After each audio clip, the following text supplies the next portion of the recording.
What we'd like to do at this time, we're going to have a panel discussion. We do have some mics here we can come out to if you have some questions. This will be pretty interesting because we're going to talk about a variety of ideas on why people own forest land. I know when I was at Auburn years ago, the main thing you wanted forest land was for timber. Things have changed a little bit over the last 35 years. We still want timber, but there's a lot of other priorities we also look at too. So I'm going to introduce the panel, but the topic of this is my vision for my forest land. The moderator will be Mr. Joe Hopkins, over here on my immediate left. Joe is the landowner and president of the Forest Landowners Association. He's a fourth generation forest landowner from southeast Georgia. I think he had to come about 400 miles today to get here. He was hitchhiking for 3 days, but he finally made it. But fortunately, Judy, his wife, was here. Is Judy here with us this morning? Back in the back. Dad had Judy with us. But Joe is also went to Mercer Law School and practiced law until '89. And then he began practicing full-time family timberland management. He's a member of a lot of organizations. He is actually has been the president of the Forest Landowners Association, which is a national organization. He has been the president of the Forest Landowners Association in 2013, the president of that. He's also the board of directors of the Georgia Forestry Association and served as president of that in 1997. So Joe's been on the ball. And he's done many other things too. But Joe will be our moderator here in just a second. Our next member was Mr. Will Freise. I had a chance to eat with him and his beautiful wife yesterday afternoon, Shelby. But he is from the windy city of Chicago, Illinois. Hog butcher of the world. But now he lives about as far south as he could to Fairhope, Alabama. He's in the grandfather clocks now, I guess. But he graduated from Auburn in 1960 with a BS in Business Administration.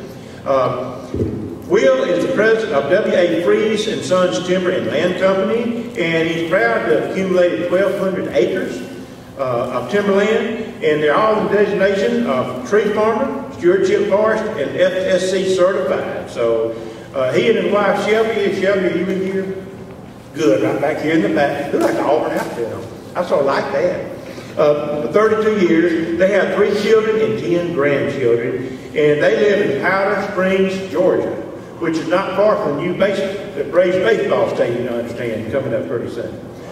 Susan Dooley, right here to my immediate right, grew up in downtown Collinsville, Alabama. And if you've ever been to the trade day in Collinsville, you will love that place. They sell everything there. You name it, even animals, dogs, chickens, turkeys, goats, you name it. They have it.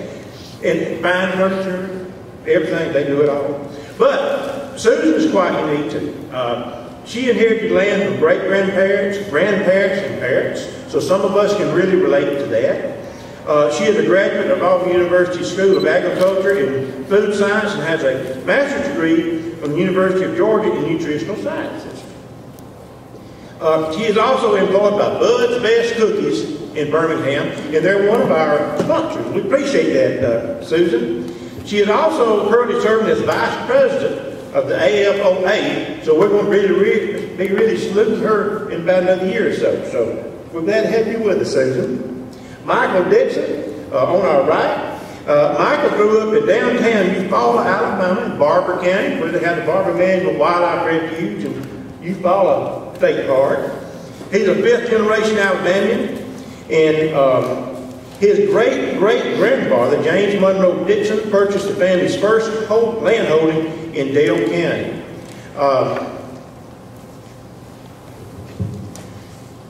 He worked in the family lumber business for over 13 years.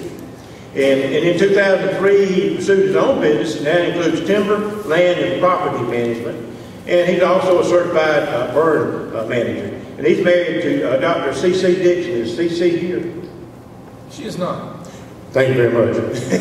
Well, C.C., she's sort of like the grades I made in school. I never made C.C., most of mine were D.D.s. But anyway, we're proud to have her. They have 2 children, Will and Hope. And also, He also serves on the board of directors for the AFOA. So our other guest, Jen Witt. Jen, I don't think Jen, you're here, are you? Jen maybe didn't make it. So y'all have to fill us some more time. That's all there is to it. But I'm going to turn it over to Joe, and we appreciate y'all coming. And we also will have speakers here if you want to ask questions. Also, we do have, probably about handed out by now, a tree ID thing in the front lobby. We mentioned it a while ago for the taxes. Joe?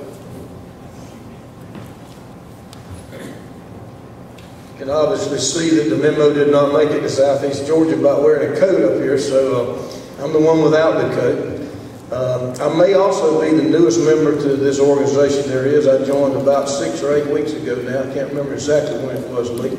But the privilege of being able to come and do this, I've heard about this group for several years, particularly through Scott Jones, the executive director of Forestland Landowners Association. He kept telling me, you need to go meet these people and be with them. And the few of them that I've talked to so far, I know what Brer Rabbit felt like when he fell in the briar patch now, because I feel like I'm okay here. I don't have to worry about anybody shooting at me or throwing darts about anything I may say. I'm going to start by letting each of the other members go first, and then I'm going to kind of follow up a little bit of my thoughts. Probably ask a few questions, and then open it up to the floor for questions from y'all that you want to ask. So with that, Will, I'll ask you if you would go first, please. Appreciate this opportunity. Let me give you a little background. I grew up in South Alabama. I was born in Chicago, Illinois, and I've tried to play that down all my life, but I didn't know how to get around the biography, what I put in there. I grew up in a low to moderate income family, and we didn't know that at the time. I didn't know it at least. Well, go ahead and stand up. Stand up, please. Can't read this thing. But anyhow, down in Fairhope, Alabama, I got it. And I used to enjoy hunting and other outdoor activities, and then, but we had 20 acres. We didn't have a place, there wasn't any deer down there, so we didn't have a place to deer hunt. So I spent the whole year trying to cultivate some invitations to go deer hunting. I might accomplish that by getting maybe one invite. I resolved when I started making money, which was in 1960, I came into the Navy as an officer. I resolved to start buying some timberland, and I bought the cheapest cutover land you could find in Baldwin County. It was 60 acres, $100 an acre, and I put our family in debt for about 2 years trying to pay that stuff off. But it was my desire to have a place that I could call my own to hunt and recreate. I continued buying timberland in South Alabama because that's where we plan to retire to someday. But when it hit $200 an acre, I quit. I said, that's the top of the market. I don't think we'll ever get way higher. I was wrong there, I think. But I did resolve to acquire timberland to have something to pass on to the next generation. I'm kind of glad that this vision came up because I hadn't thought about a vision before. I thought it just, I guess, just kind of playing by the seat of my pants. But anyhow, let me tell you a few mistakes I made. One of the big mistakes I made was I wasn't born into a landed family.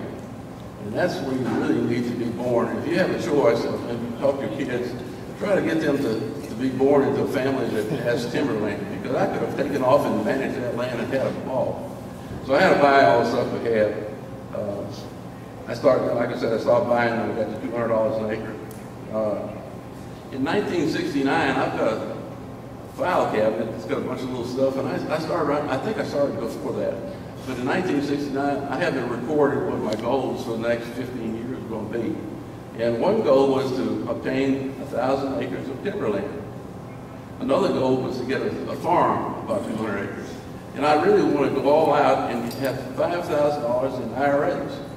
It's 1969. I didn't accomplish any of those goals by the time I retired from the Navy. It took me until about 2 or 3 years ago to get a little over 1,000 acres of land. We got 1,200 right now. Never did get the farm. Got a little bit more in IRAs than that, but I wasn't successful in that respect. Well, anyway, looking around my family, we have 3 kids and 10 grandkids. They all love to be out on our land. We have land in Baldwin County, Meriwether County, and Baldwin County, Alabama. But I don't think any of them have really expressed a desire to manage it. My younger son probably is the closest one to it. I'm going to let them figure that out when we're gone. The basis is there. They can add to it. They can do whatever they want to do. My vision was to give them something that they could start with. And I think they got 1,200 acres. That's a pretty good starting thing nowadays. We're proud to be a member of this association. Listen, you guys don't realize how good this place is, how good this association is, until you come from another place called Georgia where they don't have anything like this. I was telling several guys here and gals that I belong to a little Chamber of Commerce down in Polk County, Georgia. It's one of the worst counties in Georgia, 6,800 people, mostly unemployed, I think. But the president asked me to put on a forestry and wildlife workshop here, and I agreed to it. In June, we're going to try it. Got a bunch of speakers there and everything like that. I don't know if it's going to work. I found that several other people have the same kind of idea I had, having a landowner association rather than an industry association. And I hope I don't step anybody's toes. Probably did, but there's really a need for an organization like this, and I just can't say enough good things about Lee and his organization. I'm proud to be a part of it. I think. Thank you. I know that this is being filmed, is that correct? Would it be better to have the speakers come to the mic and stand as they each individually do their... I believe you said it's getting all of you. It's getting all of you. Okay, all right. Well, Susan, would you like to do that? I'm just going to stand. Well, unlike Will, my family, I have inherited, along with my brother, farmland from my great-grandfathers, my father, and my grandfathers. And both of my families farmed, so we've had, I feel quite privileged to be a part of one inherited land. But it's been through several generations. We've, I think my grandfathers and great-grandfathers lived off the land, and now we're to a point where we are really actually managing the land instead of living off the land. My grandfathers and my father had cattle. They raised cotton, corn, soybeans, and had a lot of hay production on the open fields. But I don't believe we thought about actually managing the land until after Daddy passed away 14 years ago. And then we thought about, what we were going to do with the farmland, because there was not very many farmers left in the area. And I think that's actually when we thought about our family forestry stewardship began. We had planted a pine plantation around Mother's house back in 1984, so that's what Daddy had done. So he knew a little bit about pine plantations at the time, and so now this pine stand has grown up and is now a bird sanctuary behind Mother's house. I look back and believe we always had a vision to preserve our land and all the natural resources that we have on the land. And when I was a little girl, I can remember cutting the trees for more cattle to be raised and more grassland to grow. And now we have replanted that open pasture land after Daddy passed away, and fortunately we're already thinning that land right now, thinning those trees. And my brother and I planted 2 tracts of loblolly pines back in 2004 and 2005, that winter, on some other property. But we haven't been able to do all this without the help of a county forester and a lot of professional foresters in the area. We did establish some goals for each of the tracts of land, and we always had a vision for our land. And I'd like to share that vision. And our vision was to manage our forest lands and open fields for wildlife, recreation, income, soil and water protection through good stewardship of the land that God has granted us during our lifetime. I will say that our goals have been tweaked and modified, and some of them we have not been able to do, but we've had some delayed, and we've just had some plain interruptions from good old Mother Nature. But all in all, we are so thankful to be living in the United States of America, that we are the land of the free, and that we have land that we can call our own. But through the addition of goals and guidelines, we've also taken an inventory of our land, and that's been through the assistance of a professional forester. And this inventory told us a lot about the land that we didn't know, like old roads that were there and old fence posts that we didn't see at the time we were looking on the land. So these were things that my great-grandfather and grandfather had put up, but over the years have decayed. Another thing that we did that I thought was helpful, and it was mentioned in the two previous speakers, was getting to know your neighbors. So what we did was we took a map of our property and a map of the adjoining property owners, and we were really surprised to see the number of property owners that were absentee landowners in our area. So some of the owners you can get to know right offhand, and some of the owners it may take a little bit more because they don't live in the area. And lastly, I would like to say that with the help of associations such as the AFOA and attending webinars and seminars and community groups has really been beneficial in managing our land and timber. And I hope that one day we can leave our land to our generation, and my brother is the one that has the daughter. So we're hoping that she will take an interest in the farmland in the future, because I am one that would like to see it stay in the family. So that's all. Thank you.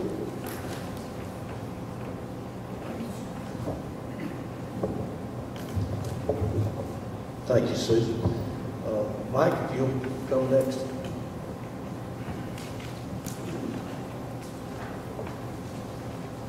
Hobble up here. I'm a little crippled at the moment. As was said in my bio, my family's owned land on my father's side, the Dixon side, since about 1858.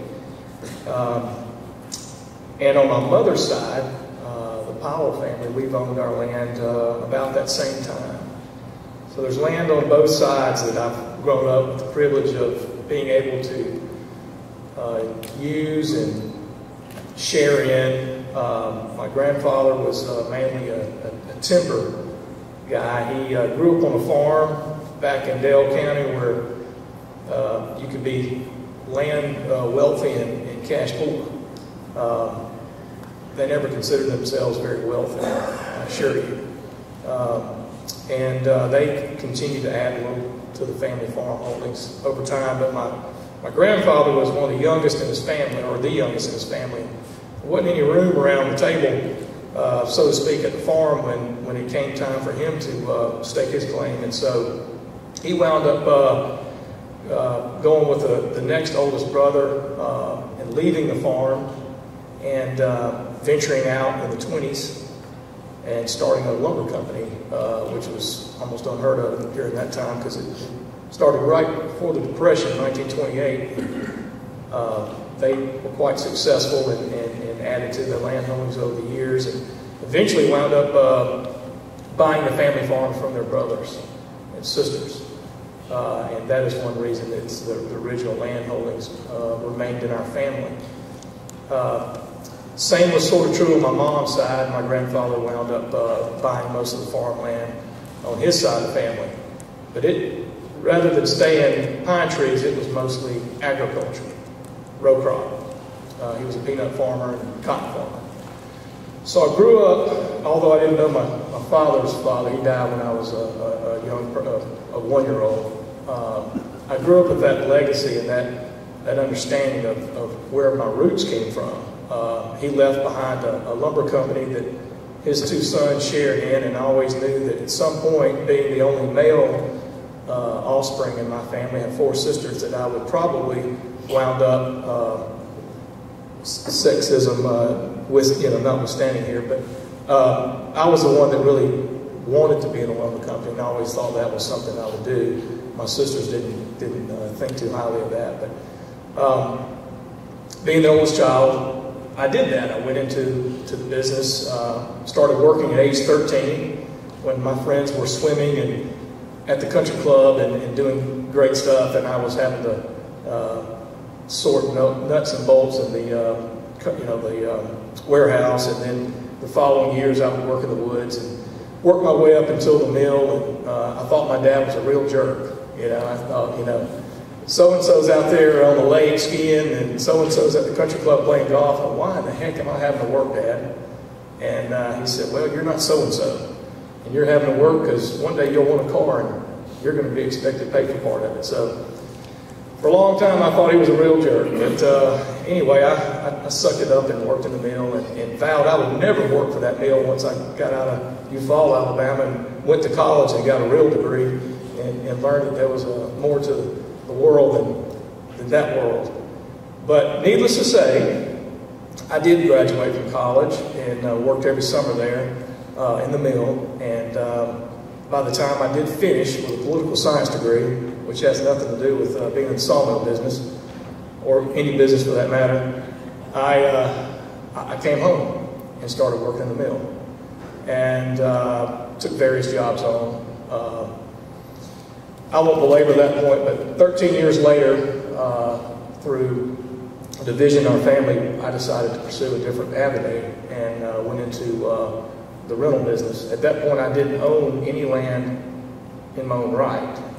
But I knew that, you know, we had a certain amount of timberland that was out there, and I really didn't have a whole lot to do with the timberland. I worked in the sawmill, and I didn't work in the woods, even though that would have been my preferred path. So,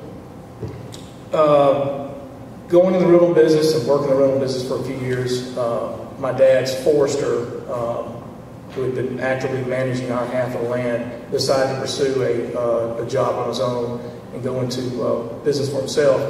I was given an opportunity through my father to see if I wanted to challenge myself to be the manager of timberland.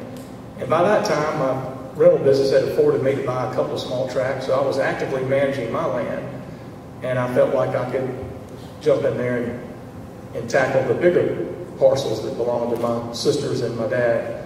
So immediately I said yes. I've been doing that since around 2007. And although I tell people I'm not a registered forester, I sure am practicing forestry. And I mean practicing from scraping landline, pine trees on the landline, to painting the landlines, to posting signs, to leasing out land to timberland, to hunters, to prescribe burning the land. I pretty much do it all. Managing, harvesting, things like that. And it didn't come overnight. I mean, I had to learn this stuff. The first year was pretty short learning curve.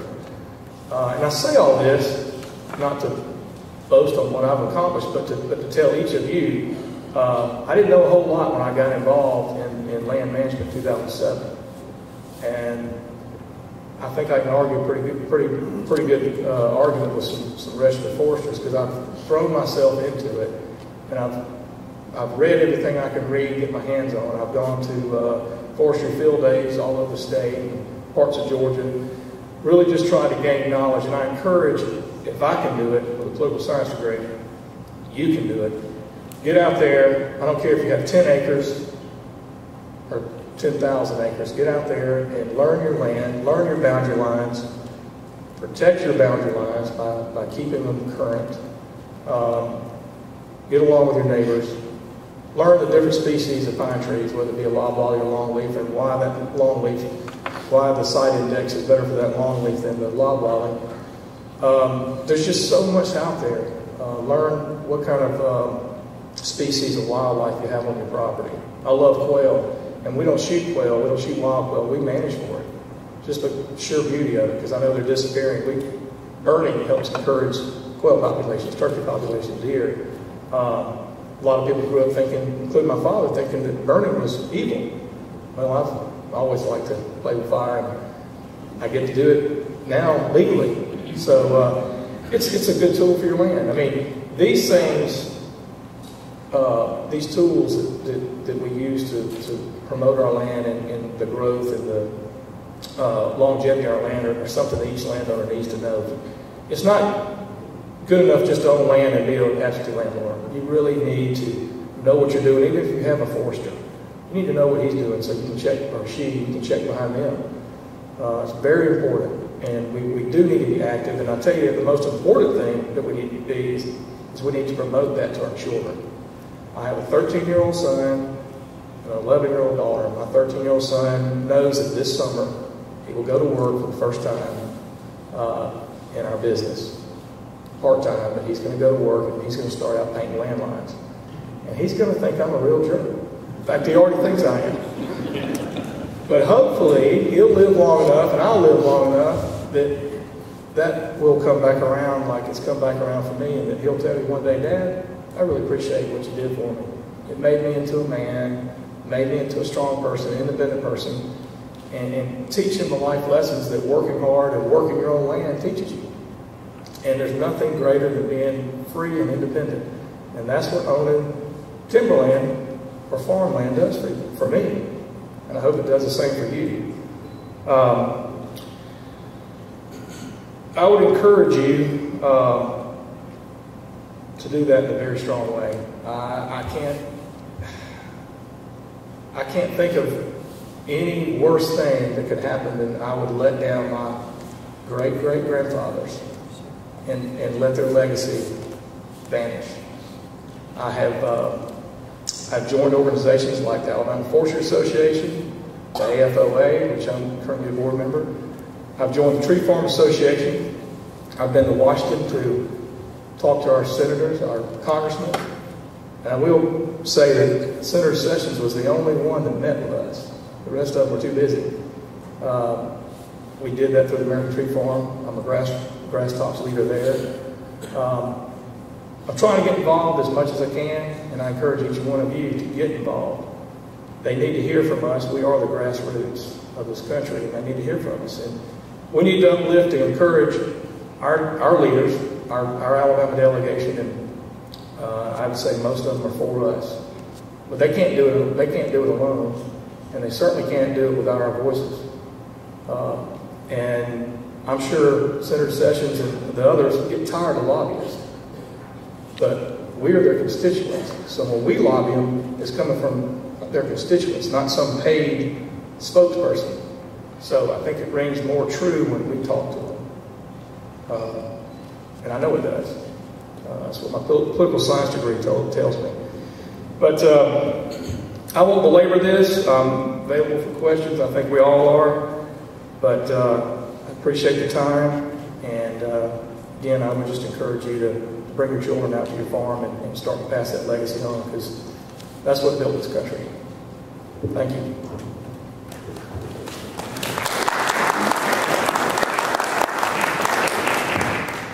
I'm going to make just a few brief comments. I can't remember whether it's written on the bio that I'm president of Cleveland Manufacturing Company. You may ask why somebody from a manufacturing company here. We actually manufacture oxygen. That's the only thing we manufacture anymore. We used to manufacture turpentine and rosin. I don't even remember the steel being there. We had our 100th company anniversary 2 years ago, started by my great uncle. But I have an uncle who's 90 years old, and he doesn't even remember the turpentine still being operational. So we haven't manufactured anything in a long time, but we do manage timberland. And there must be something about a political science degree that lends you to be on this platform today, because I also have a political science degree that furnished me absolutely nothing to go get a job with when I got out of school. So I did pursue law school, got 11 years of a lifetime of enjoyment in 11 brief years, and got out of that and decided that I had an option, which was to manage our family timberlands. In doing so, I have spent a great deal of my time fighting for private property rights. To me, it all hinges on property rights. Every time we lose one, whether it be something clear or something subtle, we've lost ground that is extremely difficult, if not impossible, to ever get back. And I've been very fortunate. I've had the opportunity actually twice in the last 6 months to go and testify before congressional subcommittees on the Endangered Species Act and how harmful it can be to the private landowner. I happen to have some red cockaded woodpeckers. If any of you would like some, I'll be glad to get you some. It really frustrates me to have to do things and not be able to cut timber, because it's determined that that's just a partial taking and not a total taking, and therefore not to be compensated. And my thoughts on that would simply be that if I took those Supreme Court justices who in their infinite wisdom made that decision and took about 20% of their income from them and said, no problem, it's only a partial take it, go on home, don't worry about it. We're doing it for the public good. They may view that differently. But nonetheless, that's what happened. So I've been fortunate there. I did get to testify with the Kelo decision, the City of New London, which was the big eminent domain decision that came down. They resulted in most states, and the feds actually changing some law. Not my testimony, had nothing to do with it, but the adverse impact of that decision on landowners. And then way back in the early 80s, a congressman in Florida decided that he wanted to make the St. Mary's River part of the Wild and Scenic Rivers program, which would have put federal jurisdiction on the river. And I went to Washington then and testified at that point about the fact that we want the federal government to take over our river, that we were happy with it, and we formed the St. Mary's River Management Committee. It was a four-county, two-state group, and we managed to prevent them from taking our river. So I just say that to tell you that a lot of what I do outside the day-to-day operations of managing timberland, I've done to try to protect private property rights, because to me, that's it. That's it in a nutshell. If you want to see what happens when you begin to heavily regulate timber sales, look at the profitability of the U.S. Forest Service. There's a good example of what happens when you have 84 laws that you have to comply with before you can do a sale, public comment periods, rights for people to file all types of injunctions, and then you have the sale and you lose money. Well, I don't know about y'all, but I can't stay in business that way, losing money. So that shows what happens when we let the federal government decide how we need to have a timber sale. I guess my view for forest land is kind of summed up to say it is to keep our lands as forest land, have the right to own and manage them without interference from federal, state, or local governments, and also without being forced to manage on other guidelines that have been deemed necessary in order for me to establish and prove that I'm managing our land sustainably. Sustainability seems to be the catchword now. You can't read a paragraph about anything that the word sustainability doesn't come out. To me, sustainability is a very simple equation. It's one word on one side is sustainability. There's an equal sign on the other side is economics. And if we don't have markets that we can move our product, then we're not going to be sustainable. I can show you thousands of acres that were formerly owned by a large landowner, a large corporate landowner, that were all certified lands and sold to different development folks when they thought every acre in southeast Georgia was a home site. Of course, no homes ever got built. We had some residential things done. We have roads cut all through them, and they're standing there today. Probably the most poorly managed properties in the world. So the program didn't help that land. What would have helped that land would have been for somebody like me or somebody on this panel to have continued to own that land and manage that land as timberland. That's what would keep that land as timberland. So that is critical for us to maintain the right to do that. The biggest thing that drives me now is my wife and I. We have two relatively young, new future landowners in our family, and another one due in September. And I know that she looks extremely young. I'm not talking about our kids. I'm talking about grandkids. And I look now to these grandkids that that's the future. That's what I'm planting trees. Most of the ones I plant, we have a kind of a long-term management plan on our harvesting.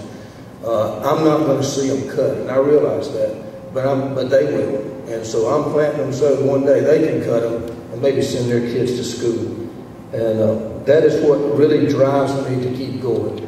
But I would encourage you, your membership, your presence today, not just your membership, but your presence here today evidences to me that you're committed, or you wouldn't have taken away from whatever else you could have been doing today. The beautiful, I looked at those boats down there and thought about I could have been over the river fishing today, but instead I'm here because I feel that strongly about it. You feel that strongly about it. But one thing that jumps out at me very quickly, and this occurred at the last Forest Landowners annual meeting up in Coeur d'Alene.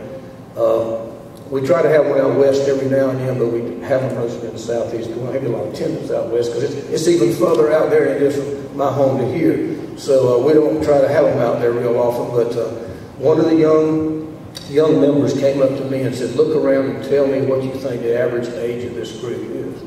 And I did. I said, 60 to 65, probably. I may be in the younger end of that. She said, "Where are the young people?" She made a very good point.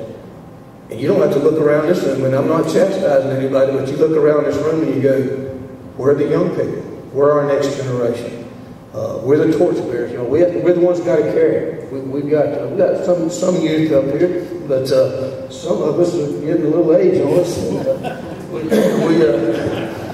did not look at you. Some of us, but you know, that's the future. And we have got to get them motivated to where they come with you and they begin to understand what's involved. So that's kind of all I need to say about myself. I'm going to be around to answer any questions I can. But I regret, and Will said it, and I'll say it again, I regret that my state does not have a state landowners association. We have a state forestry association, and oftentimes we find ourselves as landowners crossways with some issues that come up because other interests are involved. This is a pure blood organization here. If it's good for landowners, it's good for y'all. If it's not, it's not. And it's that clear, and that's the way it ought to be. That's why I'm here today. That's why I'm probably the newest member here today. I don't plan to be the newest member long, though. I plan to be an old member at one day if I make it that long. But I'm just proud to be part of a group like this. As I said, I feel like I'm in the briar patch. So with that, I'm going to start by asking a question of Will. I'll just go with you first. My question would be, what do you see as the greatest challenge facing you with the management of your timberland at this point? Money. We started cutting a little timber here in the last few years, and you know, you manage it for 20 and 30 years, and you get very small returns for what you put out there. But it's still a lot of fun. It's still my goal to keep going on this. I really appreciate what the Senator Sessions said about private landowner rights and private rights. And, I read all these articles in the paper, and I think we're really facing a critical time in our history as far as some of these rights that we've been given through the Constitution being taken away from us through legislation, pen and stuff like that. It's really concerning me. Susan, what are your thoughts on that?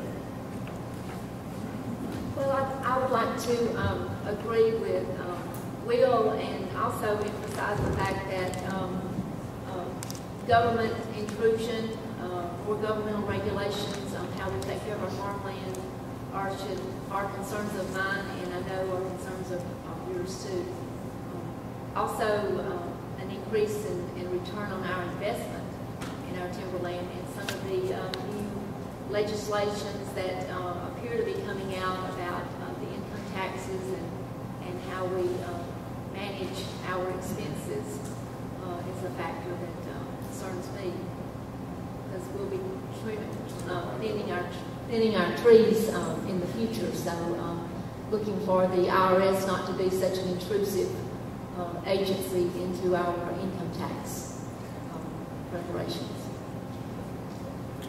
Mike, same question. One of my main concerns is apathy. I agree with the lack of youth in our organizations, but that's not just unique to AFOA. That's unique to the Alabama Forestry Association. That's unique to political parties that I know of. The local Republican Party in Harbor County is over 65. Now, there's no young people there. Just to name a few organizations. So, yeah, everybody's busy these days, including myself, but there were things I could have been doing this weekend, but I'm sure glad I'm here. I think this is our land ownership and rights to it too important for other things to be just, to other distractions to keep me from being involved and learning more and being part of this group. So I would say that apathy and the lack of, I touched on it in my talk, is the lack of getting our youth involved. They have their iPads and cell phones and all the multimedia distractions. When we go to our little farm in Georgia, a little farmland in Georgia, and stay in our farmhouse, we don't take iPads and cell phones. It's the last thing I want to be around. I want to get away from that. just the apathy in this country today is very concerning to me. Very few people write to congressmen, senators anymore. You know, they need to hear from us that we care about this issue deeply. Just look at what's happening along the Red River in Texas. You have owners of ranches in Texas today that have deeds, some of them dating back 4 or 5 generations. And the federal government wants to take about 90,000 acres along the Red River in Texas. I'm not talking about grazing rights and back fees and things like that. I'm talking about people that are playing by the rules. And I don't know the gentleman in Nevada, but the people that are playing by the rules, paying their taxes, have deeds to their land, and the federal government's just going to tell them that you no longer own that land. Now, that's incredible. That's happening in this country today. So we need to stick together as landowners, as Americans, as law-abiding citizens, and as people that agree with the Constitution. We need to stick together, and we need to get our youth involved. Just like you said, Joe, and that's the next generation, and that's what's going to carry the torch. And if we fail that, then we fail this country. I didn't mean to be chastising y'all now about the youth. I just meant to be encouraging that we need to get them involved. It'll amaze you sometimes what just being around somebody can do. I've drugged my wife everywhere. You just can't imagine. I've had her up at 3 o'clock in the morning so we could drive to Atlanta and be there at 8 o'clock in the morning and do things. And at times she said that all she knows really is what I look like from behind. But she has been by my side. She has heard me talk so much. We were in London 2 weeks ago. Scott and I went over there. We've been working with the Sustainable Biomass Partnership out of Europe, trying to help them set some standards so that all of our land will be suitable for pellet usage. And just the first guidelines that came out were very restrictive, and only a few landowners really were going to qualify. And they realized that, one, they weren't going to get enough pellets that way, and secondly, they needed to work. So we were over there meeting with them, and there were some folks who were protesting outside. They had little owl outfits on. It was quite cute, actually. With owls with a British accent are different. You just got to see them to appreciate them. But they were out there, and they had to banner up with a big chainsaw on it and everything like that. As we walk in to eat dinner, we're walking by, one of them made the crucial error of handing a flyer to my wife. Then I sat back and watched as she tore into him for 5 minutes. First asked him, was it paper or plastic? And he had to admit it was on paper. And then he started trying to get into the recycle argument. And she said, well, recycle from what? And she just wore him out. Finally, he was smiling the whole time, but finally he ran out of arguments. And I drug her off and we went ahead and ate. But, she hasn't given speeches and all because she's a little shy about standing up. But she's heard the message enough that she's there. And it'll really surprise you. Do we have time for questions?